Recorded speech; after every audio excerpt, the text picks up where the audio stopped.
Il est vrai qu'être un Avenger fondateur confère un certain privilège. Tu sais pas c'est lequel. Bon, nomme-moi un Avenger fondateur du MCU et je vais te le dire. Iron Man, lui, il a eu 3 films solo. Captain America, il en a eu 4 avec le tout dernier Brave New World. Thor, il en a eu 4 et même Black Widow, elle a fini par avoir le sien. Quant à Hulk, 0. Ouais, 0. 0 film solo depuis l'incroyable Hulk en 2008, pourtant Hulk est sur chaque t-shirt, chaque jouet, chaque bande-annonce et il est dans les 6 Avengers fondateurs. C'est l'un des personnages les plus populaires de l'histoire de Marvel. Alors la question qu'on pourrait se poser, c'est pourquoi ? C'est un contrat signé avec Universal en 2005 qui donne à un studio concurrent les droits de distribuer tout film solo Hulk, et Disney refuse de céder les profits d'un de ses personnages à son ennemi direct. Et donc Hulk est le seul super-héros de l'histoire du cinéma dont le destin créatif a été réécrit par des avocats en costard. Et je vais te montrer comment. Ok, remettons un peu de contexte, on est en 1962 et Stanley et Jack Kirby en fait créent Hulk. Et là l'idée elle est simple, c'est Frankenstein qui rencontre Jekyll et Hyde. Une sorte de scientifique pacifiste qui se transforme en monstre de rage pure quand il perd le contrôle. Et dans les comics, Hulk en fait il détruit. Il détruit des villes, il combat ses propres alliés et dans l'arc Planète Hulk d'ailleurs ses propres alliés, d'accord, une sorte de groupe secret appelé les Illuminati, il exile dans l'espace parce qu'ils ont trop peur de lui. Il atterrit ensuite sur une planète alien, il devient esclave, gladiateur, il renverse un empire et dans World War Hulk justement, il revient sur Terre, il déclare la guerre à ceux qui l'ont trahi. Et dans Immortal Hulk, il est une horreur cosmique, quelque chose qui ne peut pas mourir. Et donc Hulk, dans son essence, d'accord, intrinsèquement, ce n'est pas juste le personnage le plus fort de l'univers Marvel, d'accord ? Il est le personnage le plus incontrôlable et c'est exactement pour ça qu'on l'aime. Retiens bien cette phrase parce que tout ce qui suit est l'histoire de comment est-ce que Marvel a éliminé cette incontrôlabilité pour des raisons qui n'ont rien à voir avec le personnage. Et là on est en 90, comme on l'a vu dans une vidéo, d'ailleurs celle sur Spider-Man, je t'invite à la regarder si tu ne l'as pas encore regardée. Chez Marvel, c'est la dèche, Universal rachète les droits cinématographiques de Hulk et le projet met 13 ans à aboutir. C'est-à-dire qu'en 2003, Ang Lee réalise Hulk avec le budget de 137 millions de dollars et les recettes mondiales, c'est 245 millions. Et en règle Hollywood, où le studio récupère à peu près 50% de la recette, en fait c'est un échec. Et donc Universal ne met pas de suite en chantier assez vite. On arrive ensuite en 2005 et les droits de production reviennent à Marvel. Et Morton Handel, le chairman de Marvel Entertainment à ce moment-là, l'annonce dans un earning call début 2006. Mais Marvel garde quelque chose de bien plus précieux, c'est-à-dire les droits de premier refus sur la distribution de tout film solo de Hulk dans le futur. En clair, Marvel peut faire un film Hulk, mais elle doit le proposer à Universal d'abord, et si Universal distribue, Universal prend sa part. Parce qu'en 2008, c'est exactement ce qui se passe, c'est-à-dire que l'incroyable Hulk sort, il est distribué par Universal, le budget il est de 150 millions et la recette 264 millions. C'est l'un des scores les pires de l'histoire du MCU et la démonstration que Hulk solo ne rapporte pas assez pour justifier de partager les bénéfices avec un concurrent. On arrive ensuite en 2009 et Disney rachète Marvel pour 4 milliards de dollars. Et le problème devient alors politique. Rappelle-toi, hein, Universal est propriétaire des parcs à thème concurrents des parcs Disney. Je l'avais mentionné dans la vidéo sur Harry Potter, encore une autre mention, mais bon, on fait tellement de sujets qui sont connexes après, je suis pour rien, voilà. La petite référence en haut à droite de l'écran. Les deux, comme je l'avais expliqué dans la vidéo sur Harry Potter, les deux ils sont vraiment concurrents à ce niveau-là, ils s'aiment pas trop, et donc si tu veux céder les profits d'un de ces personnages à Universal, c'est un peu commercialement, stratégiquement et symboliquement inacceptable. Disney possède Hulk mais ne peut pas l'utiliser seul, et c'est la définition exacte d'une prison dorée.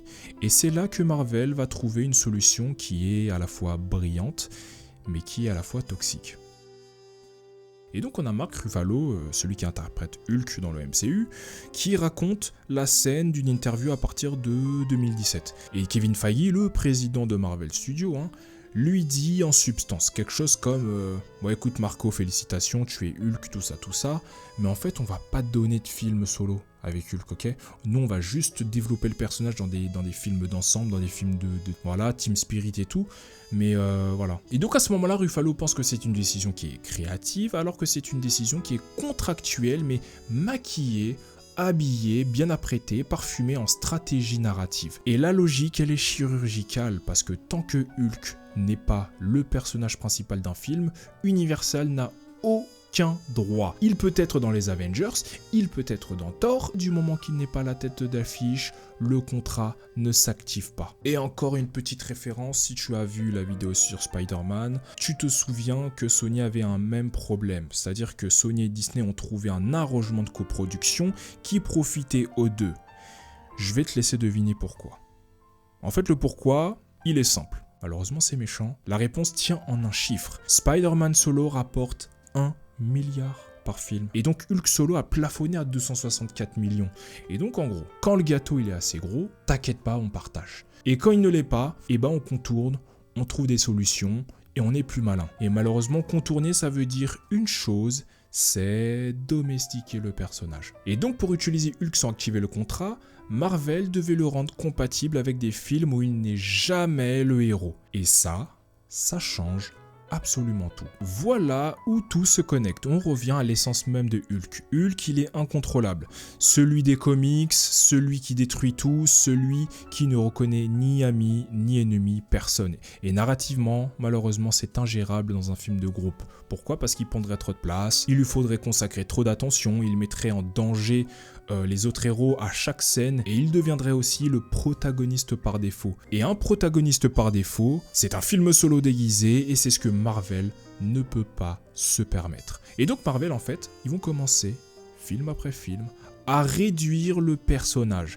Pas brutalement, mais progressivement. Comme par exemple, on va commencer en 2012 dans les Avengers. Et là, à ce moment-là, Hulk, il est incontrôlable, mais il reste quand même héroïque et la scène avec Loki, d'ailleurs, elle est devenue légendaire. I will not be bullied by that.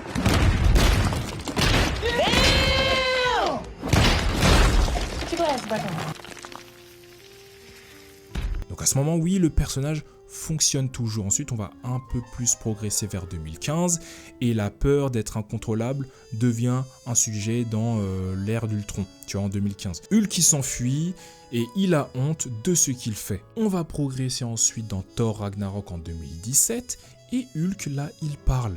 Il a une personnalité d'enfant, il est presque comique. Les éléments de la planète Hulk, concrètement, ils sont là. C'est-à-dire que t'as la reine, t'as Sakaar, t'as le gladiateur, mais tout ça c'est réduit à une sorte de sous-intrigue humoristique dans un film Thor, donc un sous-groupe d'un sous-groupe. Et donc là, constate les faits, regarde la trajectoire juste en seulement 5 ans. Hulk qui passe de force de la nature à comic relief. Le personnage dont le thème central est la colère incontrôlable est progressivement vidé de sa colère. Et personne chez Marvel ne te dira jamais que le contrat Universal a complètement dicté la psychologie de Hulk. Allez, peut-être si tu prends Kevin Feige au bord d'une piscine après 5 verres de scotch, et il est en soirée, genre il est un peu rebou, tu vois, peut-être qu'il va t'avouer, il va dire, j'avoue... Hulk, on l'a nerfé, tu vois. Mais sinon, personne va te l'avouer. Mais regarde les faits et j'ai pas besoin que Kevin Feige me l'avoue. Et dis-moi que c'est une coïncidence. Et ce qui se passe ensuite, c'est encore pire. Et là, si tu es fan de Hulk, c'est un peu ton moment. C'est le moment deep, c'est le moment guérison. Si tu as vu le personnage complètement dégringolé de film en film, et là, disons que c'est un peu le point ultime d'humiliation. On va arriver dans le film Infinity War, et très précisément, d'accord, c'est un moment qui est très précis, d'accord, la première scène du film. En fait, on a Hulk qui commence à se débrouiller face à Thanos, et on se dit « Ah, ouais, ok », tu vois. Et là, petit ascenseur émotionnel.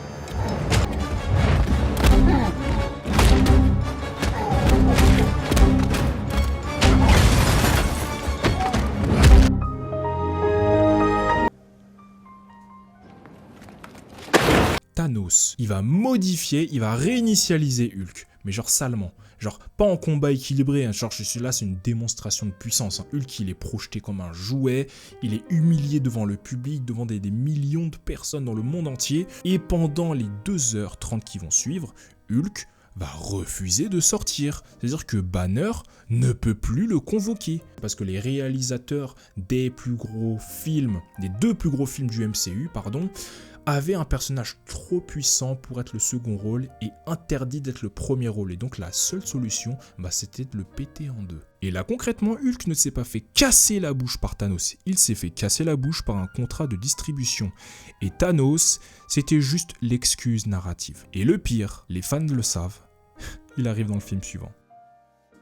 En fait, dans les comics, la fusion entre Banner et Hulk est un peu l'arc psychologique le plus profond du personnage, tu vois. C'est-à-dire qu'il y a des années de conflits intérieurs, des décennies de rage, de honte, de déni, et il y a ensuite une sorte de réconciliation entre l'homme et le monstre, tu vois. Mais tout ça, c'est un voyage, c'est du temps. C'est pas une destination, c'est pas un point final.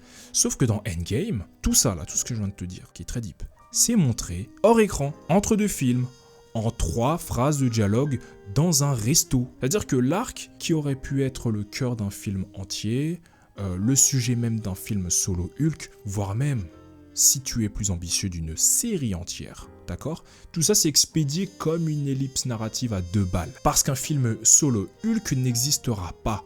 Et sans film solo, il n'y a nulle part où tu peux caser cet arc. Et là, la solution, Smart Hulk, elle est toute trouvée. Elle est pratique. Parce que lui, il est fort, il est gentil, il fait des selfies avec les gamins et il ne détruira jamais un film d'ensemble par accident. Et c'est son seul moment héroïque. Il quitte le film estropié et le bras dans une écharpe complètement atrophié. C'est-à-dire que le personnage le plus puissant de l'univers Marvel quitte le film le plus rentable de la décennie avec un bras pété et un selfie. D'accord ? C'est pas un arc narratif, c'est un aveu. Et là, on connaît tous le désert après Endgame, t'as She-Hulk en 2022, une série controversée, très critiquée. Donc c'est une série Disney+, dans laquelle Hulk apparaît en soutien de sa cousine Jennifer, tu vois. Et il est mentor, là, à ce moment-là, il est pas héros, et les fans, en fait, les plus investis, le lisent un peu, comme une sorte de passation de pouvoir. Un peu comme si Marvel préparait la sortie de Ruffalo en transférant la franchise Hulk à un personnage qui, lui, n'a aucun problème contractuel. Et pendant ce temps, les arcs comics que tout le monde voulait voir restent dans les tiroirs. C'est-à-dire que ta planète Hulk, où Hulk est exilé dans l'espace, esclave, gladiateur, il renverse un empire, tout ça, jamais adapté en entier et réduit à une sous-intrigue dans Thor Ragnarok, tu vois. Une sous-intrigue comique en plus de ça. T'as World War Hulk, Hulk qui revient vénère, il déclare la guerre aux Avengers, jamais adapté. Immortal Hulk, qui devient une sorte d'horreur cosmique qui peut pas mourir, jamais adapté. Devil Hulk, la version la plus bresson, jamais adapté. Donc en fait, t'as 4 arcs, t'as 4 films potentiels, t'as 4 histoires qui auraient demandé Hulk en protagoniste absolu, et exactement ce que le contrat interdit. Donc on est d'accord, c'est pas que Marvel n'avait pas d'idées, mais c'est qu'elle ne peut pas les utiliser. Après, faut quand même avouer, il y a eu des lueurs d'espoir. En octobre 2021, il y a eu une rumeur qui circule, Marvel qui développe un film World War Hulk avec un tournage qui est prévu en 2022.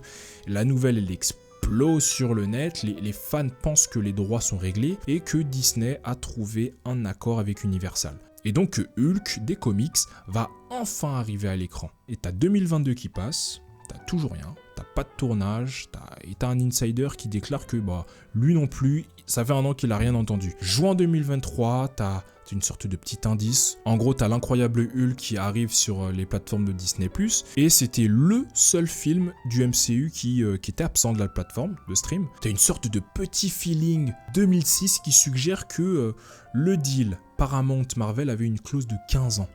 Et que si le deal Universal était construit sur les mêmes termes, en gros, que les droits de distribution de l'incroyable Hulk seraient revenus vers Disney et que ça y est, c'est bon, c'est fini. Et donc les fans y croient et le film est sur Disney+, et donc en gros, yes, ça y est, les droits sont revenus. Sauf que personne ne confirme. T'as ni Disney, t'as ni Universal, t'as même pas Marvel, et t'auras le producteur Nate Moore, tu vois, qui révèle que Namor, qui a les mêmes problèmes contractuels, du coup, il a dû être emprunté à Universal pour Black Panther Wakanda Forever, et que Namor en fait ne peut pas être en tête d'affiche. Et donc les droits du film de 2008 sont peut-être revenus, mais les droits de futurs films sur le Hulk, ça personne le sait. Et le silence, c'est la réponse la plus parlante. pendant que tout le monde attend, tu connais Disney Marvel, ils ont déjà trouvé un plan B. On arrive en février 2025 et il y a Captain America Brave New World qui sort en salle de cinéma. Et avec lui, Red Hulk. En gros, c'est Thunderbolt Ross qui est joué par Harrison Ford après le décès de William Hurt. Il est transformé à ce moment-là en monstre rouge. Le personnage qui remplace Hulk dans le cœur du MCU, eh ben, c'est un autre Hulk. C'est-à-dire qu'un Hulk qui n'a aucun problème contractuel parce que Red Hulk en fait n'est pas Bruce Banner. Et le contrat Universal justement il porte sur les films où Bruce Banner / Hulk est le protagoniste. Et donc un film sur Thunderbolt Ross en fait, bah, ça active aucune clause. Et donc Marvel a contourné le problème en créant une sorte de version alternative du personnage qui, elle, est totalement libre. Et pendant ce temps, Ruffalo, il a 57 piges, il a toujours dit qu'il voulait faire World War Hulk. Et malheureusement, t'as les années qui passent. Et je me rends compte quand même de la petite ironie concernant le personnage de Hulk, dont le thème central est la perte de contrôle. En gros, un homme qui est prisonnier d'une force qu'il ne maîtrise pas. Et dans la vraie vie, la propriété intellectuelle elle-même de Hulk, elle est prisonnière d'une situation juridique que personne ne maîtrise non plus. Et donc en gros, le personnage et la propriété intellectuelle, ils vivent la même tragédie. C'est triste. Et donc Marvel n'a pas abandonné Hulk, elle l'a remplacé par une version légalement libre de lui-même. Et c'est peut-être la chose la plus triste de toute l'histoire du Marvel Cinematic Universe. Alors, on fait le bilan calmement en se remémorant chaque instant. Hulk en 2025, qu'est-ce que c'est? C'est des arcs comics les plus aimés qui n'ont jamais été adaptés. C'est un arc psychologique expédié en 3 phrases. C'est une passation symbolique chez Hulk. C'est un Red Hulk qui arrive pour prendre sa place et c'est un acteur de 57 piges qui ne peut pas commenter sur le sujet.